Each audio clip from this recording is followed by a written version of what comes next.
Hello అండి. Good morning. ఈరోజు వచ్చేసి మా ఇంట్లో బ్రేక్‌ఫాస్ట్ వచ్చేసి అయితే నేను పెసరపప్పు, బియ్యంతో అయితే పొంగల్ చేస్తున్నాను అనమాట.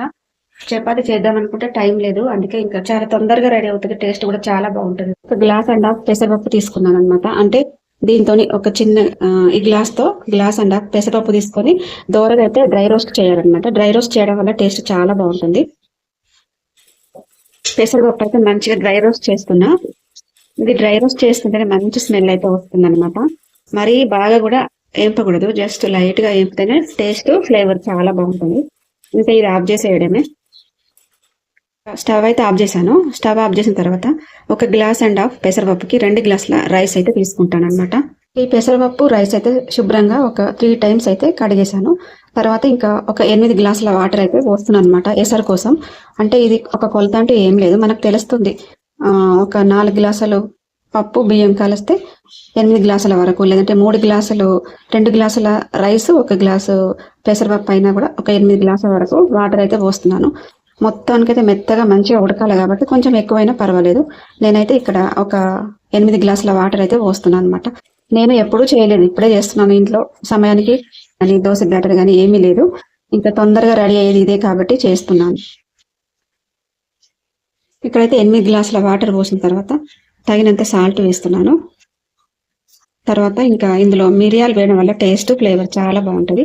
ఇంకా ఈ మిరియాలు కూడా నేనైతే దంచాను అనమాట. అంటే కొంచెం కచ్చా పచ్చగా దంచి ఇందులో అయితే యాడ్ చేస్తున్నాను. తర్వాత ఒక స్పూన్ వరకు జీలకర్ర కూడా వేస్తున్నా. ఉప్పు దంచి వేసాను. అలాగే ఒక స్పూన్ నిండా జీలకర్ర.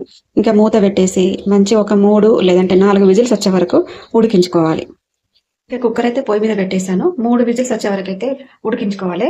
తర్వాత ఇంకా తాలింపు చేయాలి. తొందరగా రెడీ అవుతుంది. టేస్ట్ కూడా చాలా చాలా బాగుంటుంది. నేనైతే ఎప్పుడు చేయలేదు. అంటే ఒకసారి చేసినట్టు గుర్తు. ఈ మధ్యన అయితే చాలా రోజులు అవుతుంది చేయలేదు. ఎప్పుడు దోశలు, చపాతి, ఇడ్లీ ఇంకా ఇలాగే చేశానన్నమాట. ఇంకా ఈ రోజు ఇంట్లో ఇడ్లీ బ్యాటరు, దోశ బ్యాటరు ఏం లేదు. ఒకవేళ చపాతి చేద్దాం అనుకున్నా, నిన్న చపాతి చేశాను.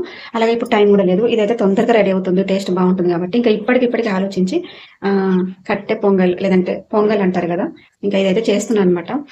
కూడా చేశాను. అంటే కొంచెం నూనె, జీలకర్ర, ఆవాలు, కొంచెం శనగపప్పు, ఎండుమిర్చి కూడా వేశాను. ఇందులో కొంచెం అల్లం ముక్కలు వేస్తే బాగుంటది. ప్రజెంట్ ఇంట్లో అల్లం ముక్కలు లేవు.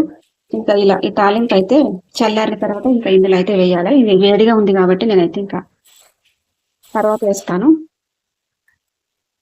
ఒక 4 విజిల్స్ వచ్చే వరకు ఉడికించాను. మొత్తానికైతే ఇంకా ఇలా ఉంది. పెసరపప్పు, బియ్యం, నేను మిరియాలు ఎక్కువ యాడ్ చేశాను టేస్ట్ బాగుంటుందని. అలాగే జీలకర్ర. ఇంకా ఇదైతే మొత్తం మెత్తగా చేసుకోవాలన్నమాట. మెత్తగా ఉంటేనే టేస్ట్ బాగుంటుంది కదా. ఇదంతా ఒకసారి కలిపేస్తున్నా. కలుపుకున్నా. ఇంకా ఇలా అయితే అయిందనమాట మెత్తగా. ఇంకా ఇందులో తాలింపు చేశాను కదా, ఇంకా ఇదైతే కలిపేసేయాలి. తాలింపు ఇందులో వేసి మొత్తం కలిపేసేయాలి.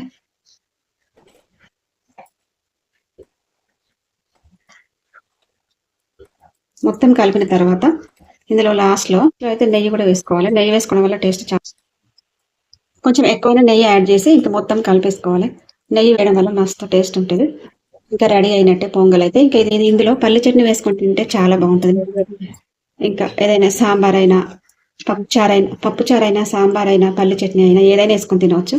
ఇంకా నేను పల్లి చట్నీ అయితే చేయలేదనమాట. మామిడికాయ పచ్చడి ఉంది, దాంతోనే తినేస్తాము. ఇంకా ఇక్కడైతే మామిడికాయ పచ్చడి అయితే వేసుకొని తింటున్నాము. పల్లి చట్నీ బాగుంటుంది. నేనైతే చేయలేదన్నమాట. సాంబార్ అయినా, పప్పుచారైనా, పల్లి చట్నీ, నువ్వుల చట్నీ ఏదైనా బాగుంటుంది. కాకపోతే నేనైతే ఇంకా చట్నీ అయితే చేయలేదు. మ్యాంగో పికిల్ ఉంది, అదైతే వేసుకొని తింటున్నాం వేడి వేడిగా. పొంగల్లో మామిడికాయ చట్నీ పుల్లగా, కారంగా చాలా టేస్టీగా ఉంది. ఈ రోజు మా బ్రేక్ఫాస్ట్ వచ్చేసి అయితే పొంగల్ అనమాట. ఓకే అండి. వీడియో నచ్చితే తప్పకుండా లైక్ చేయండి. మరొక వీడియోతో మళ్ళీ కలుద్దాం. Bye friends.